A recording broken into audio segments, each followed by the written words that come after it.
Hi guys, welcome back to my YouTube channel Nisa Afendi. Kepada sesiapa yang baru first time dekat Nisa punya channel, Nisa nak ucapkan welcome to you guys. And kalau korang dah lama dah dekat sini, thank you so much Nisa ucapkan sebab korang sudi support daripada dulu sampai sekarang ni.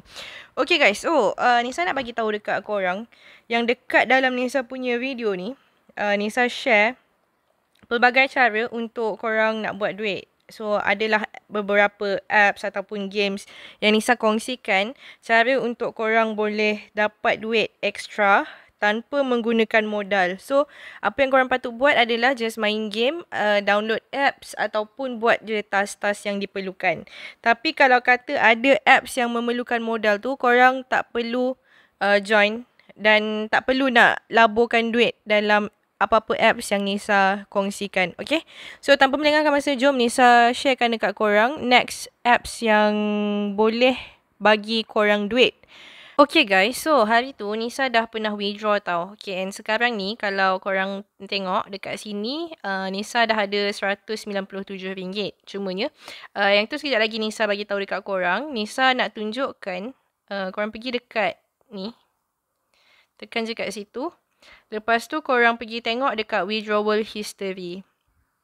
Okay guys, so dekat sini korang boleh nampak kan, Nisa punya successful 30 sen, tapi yang Nisa withdraw adalah RM20. Kenapa RM20 ni tak dapat ke Nisa punya Touch and Go? Okay, Nisa explain sekejap lagi.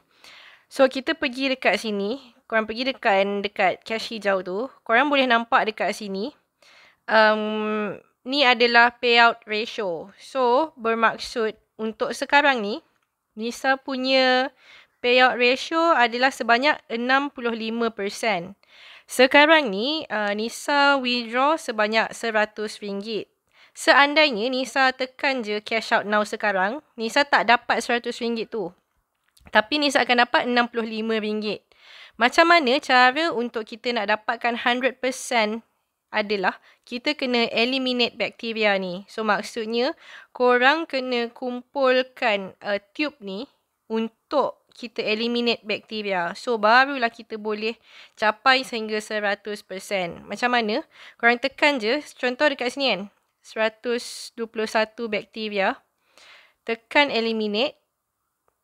So dia akan berkurang lah bakteria kat dalam tu. Tekan lagi eliminate. Sehinggalah bakteria dalam dalam satu tube berapa persen tu hilang.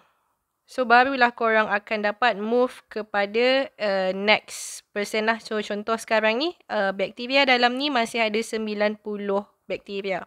Cara untuk nak dapatkan tube tu daripada open treasure chest.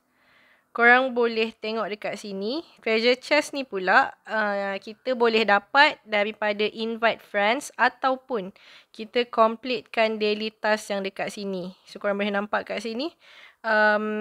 Kalau gabungkan 10 botol ni akan dapat satu chest, dan juga yang tonton iklan ni pun dah dapat juga 2 chest. So kita tekan dekat open treasure box ni. So, kita boleh pilih lah nak buka satu ke ataupun nak buka berapa ke. Tapi macam Nisa lebih mudah, kita buka je semua yang kita ada. So, sekarang ni Nisa ada 7 chest. So, tekan je open. So, korang boleh nampak kat sini Nisa dah dapat 7 tube. Yang tu tak menentu juga sebab chest ni akan dapat random hadiah lah. So sama ada kadang-kadang korang satu chest dapat satu tube, satu chest kadang-kadang dapat 2 tube, kadang-kadang dapat satu chest tu dapat 5 tube, ataupun korang dapat cash hijau. So yang tu tak menentu lah. So tadi kita dah dapat 7. Korang boleh sambung lagi. Sekejap, kita ke bawah sikit. So kita akan sambung. Dan kita tengoklah nanti berapakah bakteria yang tinggal untuk kita nak ke next payout ratio. Okay, so setakat ni masih ada lagi berbaki 40 bakteria. So payout ratio kita masih lagi 65% lah. So Nisa harap korang semua faham sebab ada beberapa soalan yang Nisa terima daripada ramai yang komen. Dia tanya macam saya withdraw RM20 tapi kenapa dapat berapa sen dan sebagainya. So korang kena naikkan payout ratio tu barulah korang akan dapat penuh duit yang korang nak withdraw tu lah. So, cara untuk nak dapatkan cash hijau Nisa dah pernah tunjuk dekat video sebelum ni. So, korang boleh tengok dekat situ. And untuk video kali ni, Nisa just nak explain dekat korang kenapa korang tak dapat full amount tu. So, sebab payout ratio ni lah. So, itu sahaja. Thank you so much for watching. Kalau kata korang suka, korang boleh klik like untuk video ni. And kalau nak cuba, korang boleh je cuba. Sebab games ni legit membayar. Cuma, korang kena naikkan payout ratio tu. So, itu sahaja. Thank you so much for watching. Kalau korang suka, jangan lupa untuk tekan button like, share, komen dan juga subscribe. I'll see you guys in the next one. Bye.